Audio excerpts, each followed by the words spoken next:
Telugu Desam party రాష్ట్ర నాయకులు కోటంరెడ్డి గిరిధర్ రెడ్డి ఆరోగ్యం కుదుటపడి ఆయన తొందరగా కోలుకోవాలని కోరుతూ క్లస్టర్ ఇన్ఛార్జి మన్నేపల్లి రఘు, మహిళా నాయకురాలు అరుణమ్మ కసుమూరు దర్గాలో ప్రత్యేక ప్రార్థనలు చేశారు. ఈ కార్యక్రమంలో క్లస్టర్ ఇన్ఛార్జి మన్నేపల్లి రఘు, మహిళా నాయకురాలు అరుణమ్మ, మీరాబాయ్, మోఫీ సందాని, మధు, మహేశ్వరి, భువనేశ్వరి, వంశీ తదితరులు పాల్గొన్నారు. నమస్కారం.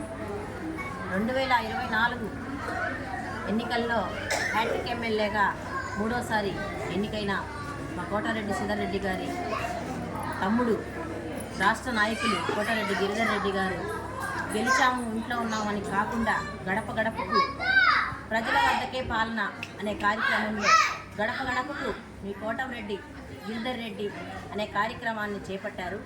ఆ కార్యక్రమంలో భాగంగా ఎండని కూడా చూసుకోకుండా ప్రతి గడపకెళ్ళి అనేక రకమైన సమస్యల మీద తక్షణమే పరిష్కారం ఇస్తూ ఆయన ఎండలోనే తిరగడం వల్ల కొంత వడదెబ్బ తగలడం వల్ల నిన్న ఆరోగ్యం కొంచెం బాగలేకుండా ఉండింది. అపోలో హాస్పిటల్లో నిన్న ఉదయం జాయిన్ చేశారు. దేవుడి దయ వల్ల ఆయనకి ఏ ప్రమాదం లేకుండా నిన్న సాయంత్రానికి డిశ్చార్జ్ ఇచ్చారు. 3 రోజుల పాటు ఆయన్ని రెస్ట్ తీసుకోమని కూడా డాక్టర్లు చెప్పడం జరిగింది. మా రూరల్ నియోజకవర్గ ప్రజలు ఆశాజ్యోతి అయినటువంటి కోటారెడ్డి శ్రీధర్ రెడ్డి గారు, కోటారెడ్డి గిరిధర్ రెడ్డి గారు మాకందరికీ 2 కళ్ళు లాంటి వాళ్ళు. మా సమస్యల మీద నిత్యం పోరాడుతూ తిరుగుతుండేవాళ్ళు.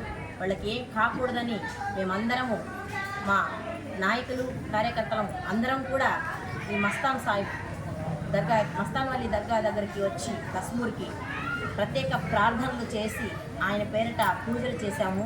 ఆ దేవుని ఆశీస్సులు ఆయనకు, ఆయన కుటుంబానికి, అలాగే మన శాసనసభ్యులకి, ప్రతి ఒక్కరికి ఉండాలని ఇక్కడికి వచ్చిన ప్రతి ఒక్క నాయకులకు, కార్యకర్తలకు పేరు పేరు వంతున ధన్యవాదాలు చేస్తూ మా క్లస్టర్ ఇన్ఛార్జర్ గారు మన్నేపల్లి రఘు గారి ఆధ్వర్యాన మేమందరం కూడా ఇక్కడికి వచ్చి ఈ కార్యక్రమాన్ని జయప్రదం చేసిన దానికి ప్రత్యేక కృతజ్ఞతలు తెలియజేస్తున్నాం.